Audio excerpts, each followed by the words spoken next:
Welcome in, Bleav in Commanders podcast, part of the Bleav Network, and we are brought to you by FanDuel. Scott Jackson, and that is number 13, Anthony Armstrong, former Washington Redskin wide receiver. Please like, comment, and follow us as we sit here on the Friday before World Cup Finals. Anthony, here in the United States, we've been touched a little bit about this, and I've enjoyed watching. It's kind of weird, like you had like this soccer overload for weeks at a time, and then suddenly they slowly taking it away from us, and now it's like you got 2 games left. One of which is a consolation game, by the way. What do you think about that? That's a little strange. The consolation, I didn't even realize they were playing, but it says to finish third, France and England. Tomorrow is going down on Saturday. And good to see you, Scott. It's it's one of them games where it's like you're going to play it, and you're going to play it because you want to win. And I'm sure that there's a prize. There's got to be. Well, they get medals at the top, so it's like the Olympics. The top 3 teams get medals, like a gold, silver, and bronze. Yeah, well, I don't know. I think they do get money from their countries, but it is kind of weird that this day and age where we used to have consolation games, in the NCAA tournament and way back when and different things.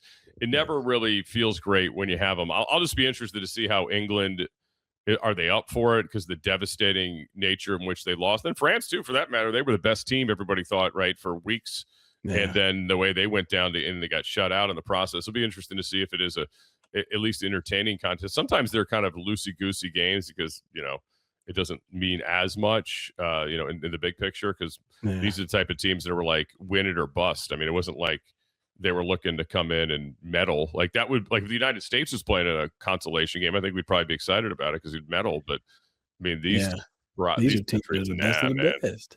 Yeah, they're not excited about that. Yeah, that's on Saturday, and then Sunday we've got Spain and Argentina, and that's Spain's favorite. So both of these are on FanDuel. If you want to go play some World Cup betting odds, you got to finish third. France and England. Is Mbappe going to get a goal? Harry Kane going to get a goal? I heard that Jordan Bellinger is pretty popular out there as well, so he may get a goal. Yeah, Jude Bellinger. Jude, I'm sorry, I said Jordan. My bad. Jude, JB.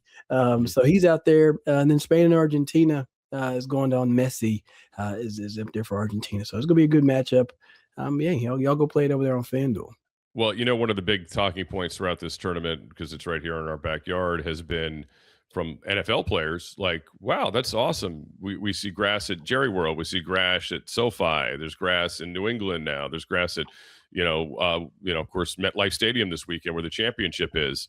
And our guy, Laremy Tunsil, a couple hours ago, decided to fire off a tweet earlier this morning here on a Friday that said, if stadiums can make grass work for the World Cup, they can make it work for NFL players.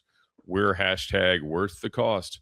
He's not wrong, and he's not the first guy to say it. I know George Kittle and some others have been really vocal about it, but it is kind of wild. And I want to get your perspective on it because you played on both surfaces, obviously, when you were in the league. Like just the difference, how it was in your body. I know you're a speed guy, so maybe you like the faster track. I don't know. You tell me what's the difference, and do you think there is some validity to these guys being like, hey, look, this is silly, man. What are we doing here? Well, there's 100% validity. I mean, you've seen the statistics behind the injuries and just the way grass naturally rips and tears is the way the ACLs have been happening on artificial turf. Unfortunately, you got to find a way to get to. No, ain't no got to find a way. There is a way. You have There's to. There's a way, right? You have to do this. Invest in it. If you're going to pay your quarterback $60 million, wouldn't you want to put him on a slightly safer surface? You know what I mean? If you're going to pay your tight end or your tackles these millions and millions of dollars, invest in some turf, right? Invest in some real turf like grass, right? You know what I'm saying? So don't do the artificial stuff. Personally, like if you found a good, well-maintained field like Miami, fast track. They keep that grass nice and low. But you go to Soldier Field, it's to their advantage. They tend to grow it a little bit longer. That's a slower field. It makes you put on some 7 studs, changes how you have to operate and play the game.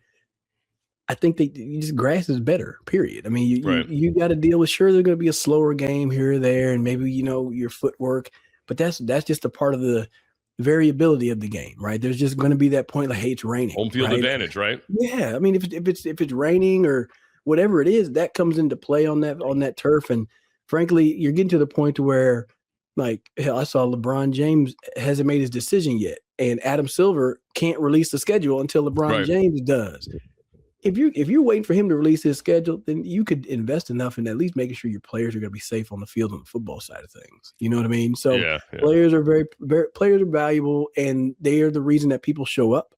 You saw how it was last year with so many injuries, and some of those matchups weren't as exciting. So now if you can do something to help it, I say you got to go for it. And plus, you done hosted the World Cup, and these football players, soccer footballers, are saying it as well. This MetLife Field ain't it. they say it's garbage. They don't even like it. No, it's not been good. That's an interesting decision, by the way, for the championship to go there. It's amazing. A stadium that is nothing remarkable about it, right, except for the proximity to New York City, has now hosted a Super Bowl and will host a World Cup final. And, most people tell you it's not a good stadium. It's, it's nothing special about it. So it's kind of weird. I mean, Miami seemed to be the place everybody liked. SoFi was getting high rates, and California's obviously never going to hurt you. The time change would have been a little awkward, of course, for, especially for the European countries watching it, for the players, I should say. But, at the end of it, Miami looked good, even Atlanta. I mean, Atlanta, with, even though it's a dome normally, right? Yeah. It worked out pretty well. So, it's an interesting decision. Whether Philly got the highest marks, I think, of all the stadiums. And that would have made a lot of sense. Philly's obviously historically a very important place for our country, and for where we are. So I don't know. I'm with you. Number one, it's a weird place to have it because the field has not gotten very good reviews. And in the part that, these players have been talking about them, for a long time, we've been complaining about the safe, if you want, again, this is your investment. We do all these things at practice, Guardian helmets, less hitting, all these things for player safety, so to speak. And then we add games, we play on shorter weeks. We pick every day of the week. Honestly, there's no day of the week that's safe anymore. Especially Tuesday, they're coming for you Tuesday. You better watch out. as soon as Christmas lands, next time Christmas is on Tuesday, we're going to have a Tuesday game. I mean, it's going to happen. We play at every continent in the world. I mean, these soccer players, these world-class soccer players who make crazy money, and these franchises that are worth billions right over there, these Premiership League teams, they come over here in their off season to tour, to exhibition, but they would never give up a regular season game to the United States. That would be blasphemy to their fan base. That'd be a smack in their face. But here's what we do in the United States. We do it all the time, right? I mean, every year. And we're just growing the amount of international games. Although I like the international games. Sometimes I think one a year is fine, but one every few years for teams is great. But anyway, it just seemed like kind of like the obvious thing, like, okay, you do all this other stuff. You get you got this nutrition going on, right? Everybody's got a great nutrition plan, except for the Bengals, of course, and a couple other teams that you see on these that they put on blast. But yet you're going to make them play on this hard surface that feels like concrete. And about like all the disgusting like skin rashes and burns and stuff, because our kids play on this stuff. I mean, our kids play lacrosse, soccer, whatever. It's multi-purpose fields. I mean, from this youth standpoint, of course, it's a business thing. It's a it's going to be played on so much. So I kind of understand it. I don't love it, but I do understand it with youth sports, why you have so many of these turf fields now in neighborhoods and, sports plexes and what have you. Yeah, like on the youth side, that's getting used so much. But then there are studies that the little rubbers has shown long-term effects on like soccer goalies, was who they were actually studying, and just that they ingest a little bit of that, the ground up tires and stuff like that. And I don't know, it's like, here's the thing, man. Also, at most facilities, everybody's going to at least have grass field and a turf field indoor facility, right? They're going to have both, and then you only go inside because if it's raining, right? They need to have a practice, or they want to hide it from people that want to try to or you want to simulate noise of going simulate noise, all those things. But pretty much you're practicing on turf, right? You're on grass. I'm sorry, I keep going back to it. You're practicing on grass, and to have similarities between the field at practice and then the field that you're going to play on, I think is helpful. Hell, if they're trying to make everybody have domes, we might as well make everybody have grass too. Right. And we've shown, and look, the Vegas Raiders, right? They roll in the grass every week. Arizona does. And now Arizona's field's not always getting high marks, right? They've had some issues there. We saw it in the Super Bowl when everybody was slip sliding all over the place between the Chiefs and the Eagles. But, it can be done, right? And as time goes on, I'm very curious to see what the Commanders, they haven't said that yet, right? We know there's going to be this, obviously it's going to be a clear, dome. Is it retractable? We don't know that part of it yet either. I got to imagine there's going to be a lot of pressure on them to make it a natural surface, because that's what our fan base is used to. That's what the NFC East is used to, although the Giants and Cowboys don't do that anymore. But, and it's going to be interesting to see, but especially if it's covered. If they can pull that up, because they want to be a multi-purpose place to do a lot of different things, including obviously Final Fours, et cetera, World Cups and whatnot. I want to know if they're going to need curtains inside of this arena. Are we going to need curtains? Hopefully Josh not, right? Harris, if it's facing east and west for whatever reason, it should be north and south. Football fields are supposed to be north and south. Yes. If it's east or west, please go ahead and invest in some blinds or some tent. By the way, you're down there in Texas. Help me out here.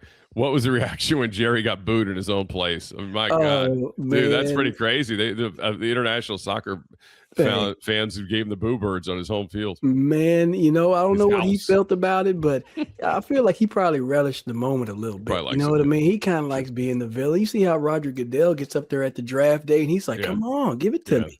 So I don't know, Jerry. Well, when you're making that kind of money, I guess you're like, that's the other part. Boo me all you want. Boo me all you want. I'm going to the bank. I'm laughing all the way to the bank. Bleav in Commanders. $40 for a beer. Bleav in Commanders podcast brought to you by FanDuel, part of the Bleav Network. It is Anthony Armstrong, number 13, former Washington Redskin wide receiver, and I'm Scott Jackson. All right, earlier in the week, you and I discussed the ESPN seasonal list with the top 10 of receivers, and how the executives, scouts, and coordinators, coaches, what have you, voted on them. So I saw the other day that Pro Football Focus put out their own, and there's very analytical based, right, with about grading, obviously catch rate's a big deal, those type of things, all the things that PFF grades people on, whether they get open, whether the ball comes to them or not, those type of things. So they had one, and I thought it was interesting because it's a lot different from what we saw from the teams and from the personnel around the league. Puka Nacua was the number one guy based on his grade last year of a 96.1. So he was number one, highest mark among players, regardless, by the way, of position, too. Puka Nacua was the highest rated player, period, in the NFL, which is saying something. Yeah. Jackson Smith and Jigba was the second guy at a 92.8. And, I was a little surprised, actually, he didn't crack the top three. We talked about Jefferson, having a down year for him, but again, no quarterback play to speak of with him. And in terms of the grading, Jefferson came in third at 80.5 PFF. And the reason? Inconsistent quarterback play. I'm reading it right here off the screen. It says it is interesting how one side they're willing to give a guy a pass for it, and then the other side is saying, well, just based on performance and how we grade, we would have to make him third. Well, don't you think too, when we're talking about the teams, they're looking more at it like, okay, who are we preparing for? Who are we scared of? Who scares us? Jamar Chase is fourth, by the way, on this list. He was number one on the team's list. Justin Jefferson was two. I mean, they could be interchangeable depending on the year, but obviously Jamar has the better quarterback. Even if Burrow is hurt, which happens, happened last year. I mean, Joe Flacco still, moved the football with them in the air. Joe. I know what to do. Throw it to him. Get the damn ball to Jamar. What's funny is Amon-Ra St. Brown is the exact same place he was in the other poll. He's at 5 again. A.J. Brown scores higher on the PFF, which is interesting, than he did on the scouts, who, some people thought had him high at 9. But after kind of a down year and all the mess with Philadelphia, the book club on the sideline, they got it. PFF's got him at 6. So I thought that was interesting to have him there. And they have CeeDee Lamb at 7. Nico Collins also, I think, is in the exact same spot 8, he was, right? He was 8th in both. George Pickens was 9th. So there's a little separation between him and CeeDee. And here's the interesting part. Drake London, who was not in the top 10 in the other thing, he was in the others, the honorable side of it. He, or who's receiving votes, I think, actually. He is number 10 in this. Yeah. And then from there it goes Zay Flowers, Chris Olave, and then bang, number 13 with an 87 PFF rate, despite being limited to injuries last year. Terry McLaurin, who of course also played a lot of games without Jayden Daniels last year. Not just missed his own games, but when he played, he was barely playing with Jayden at all. Yeah, that's respect right there. I mean, one, it shows you that Terry is doing his job. Like when he gets the rock, he's productive with it. And the thing that impresses me so much about Terry McLaurin, just overall, even the names that are below him, a lot of them get way more targets and are having way more receptions than he does. He is just so daggone efficient. And looking at the other list, people don't really consider that, right? Like he has 70 catches and goes for 1,000. The other catch will have like 90 catches and go for 1,200. So if Terry got the same attention and the same type of production and the targets like he will this season, he's going to be able to climb this list, man. And Drake London, I think it's just a little high. He has improved his game. He's added some more routes to his game. I've seen that come as of late. Look, he looks the part, right? When you look at him on the field, you're like, oh my God, that guy, But he has not had the play has not always matched that. And I would also say in his defense, their quarterback play was not great last year either. Until Cousins came in the second time, they got a little bit better, but it was still not. Penix was a little uneven too. Yeah, I mean, I think I'd still would take Terry over Drake London. No shade. I mean, by the way, Drake London, if you want to go back a few years in that draft, he got taken before the Commanders got on the clock, and they ended up obviously moving down and taking Jahan Dotson. But they really, really wanted Drake London that year, and they loved him, but they obviously that decision did not age well, as they say. For the Commanders. Yeah, it happens, man. It happens. Any surprises up here? I don't think out of the top 10. I mean, I think when you look at overall football player, Puka Nacua is an overall football player. Like, you look at the stuff that Sean McVay has him do. Sure. That is not what you normally see any of these other receivers go out there and do. Amon-Ra gets dirty on the block in a little bit because he's in the slot and he has to do some of those things, but Puka Nacua will lead from the backfield and block. He'll run some fly sweeps. Yeah. They run that offense through him, so he definitely deserves to be at that top spot. I want to see. I know Terry's going to make a jump up there, and even from this list, like Devontae Smith, I wonder how he's going to go without. He better take a jump, Brown, right? He's got to. He's got to make a jump. Yeah. And then another interesting. I want to see what Mike Evans looks like out there, and then our free agent. Stephon Diggs is sitting at 17. So, we talk about the Commanders needing a potential other receiver. Stephon Diggs is the name that's popped up a little bit. So he's 17. And then even Malik Neighbors is at 20. So, and Malik Neighbors and the other thing was just on the outside. And their whole point with him is that he's healthy. There's no question he's a top 10 talent. Yeah. But again, just hasn't been on the field enough. And that's kind of like the Giants story, right? For all this Giant smoke that we're hearing this offseason, John Harbaugh is like some healer, like he's coming in there and putting his hands on things, and everybody's coming out of the hospital beds. But Scadaboo was cut to 8 games last year. It wasn't like he was John Riggins, like everybody projected him to be. Dart was also in and out of the concussion tent. They changed the name of that thing to the Dart tent. I mean, and then obviously Higgin, obviously Neighbors was injured. So, I mean, there's a lot of things that have to go right, for them to just kind of suddenly click. Yeah. Do they have more credibility with John Harbaugh and leading? Absolutely. Will they be better coached? I would be shocked if they're not, right? I get that. Now, go way back. I want you to test your memory, right? Okay. Way back to 2010, whenever, the Commanders, Washington, hired Mike Shanahan. Mm-hmm. Was there a similar bane of hope when Shanahan, a Super Bowl winning coach, came into town?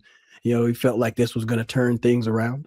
Absolutely. And remember, he was given more than he was the head coach, but he was really in charge of. Remember, they hired him, then they got Bruce Allen. It was kind of like Mike. It was in charge of everything, right? He was, he was making at that time, I want to say $7 million, right? And he was in charge. He was the final sayer, as they would say, right? He was the decider.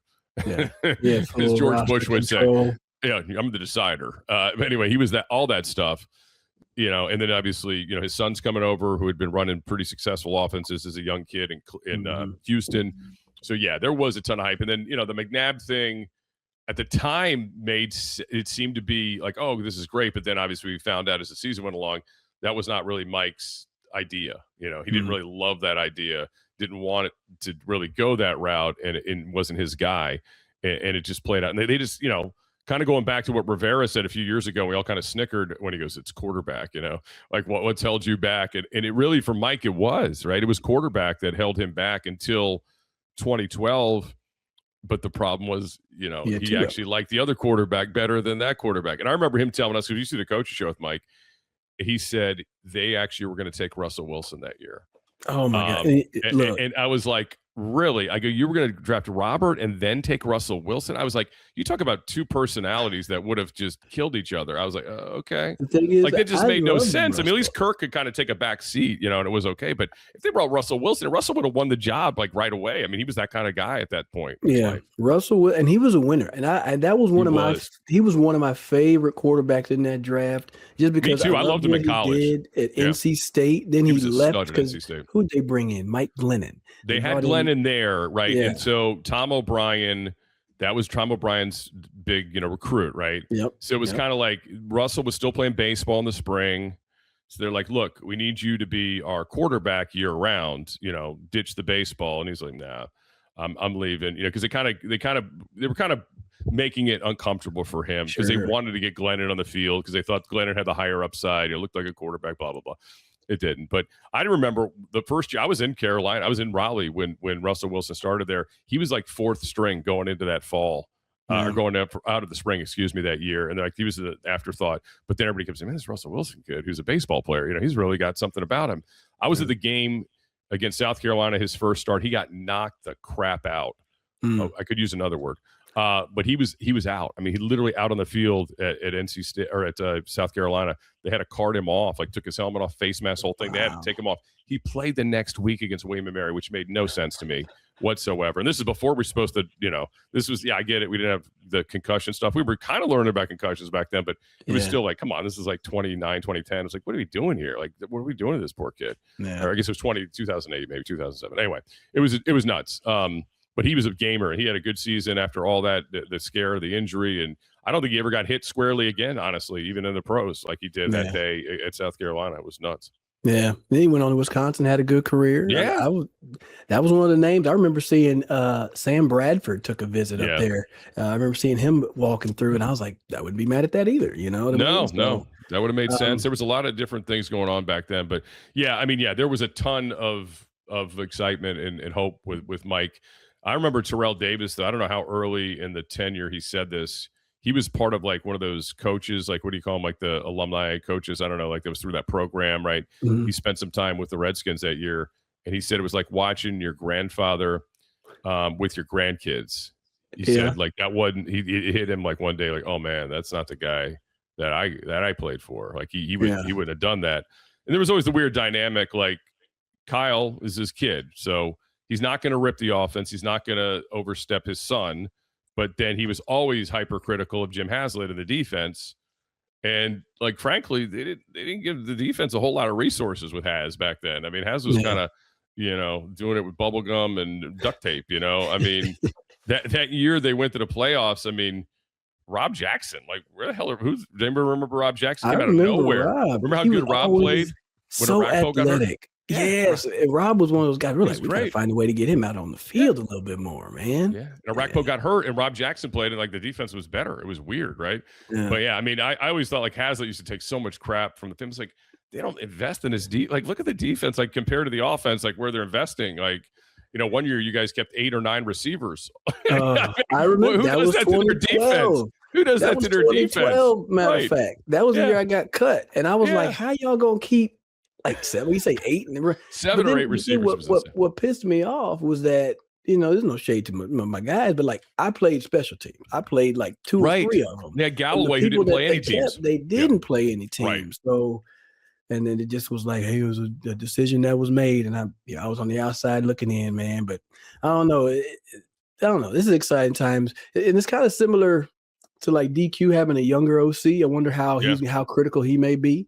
Right. Durante's been in it a bit. Durante's a bit older. Is DQ going to be a little bit more vocal on the defense if they aren't getting things right? So I don't know. There's a lot of, you see how things symbiotic things kind of happen and they repeat themselves. But I'm expecting some success because you know what we have up here?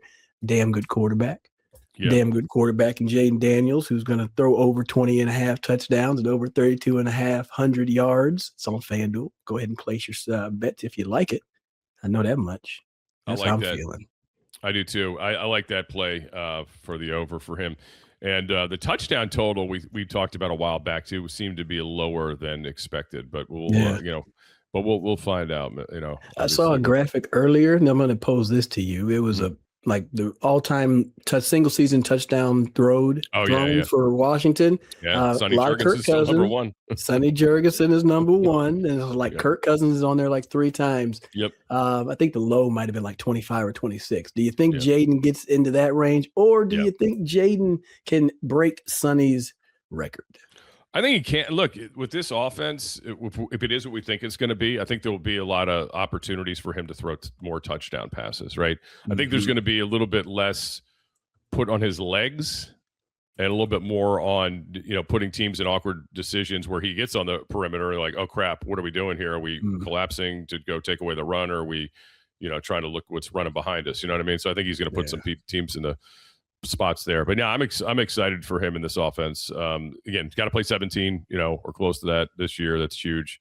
And I think those are achievable numbers for him. If he stays, if he plays and if he stays healthy and plays like we saw him his rookie season, I think we understand he could rewrite a lot of these records down the road over time. But they got to keep him upright.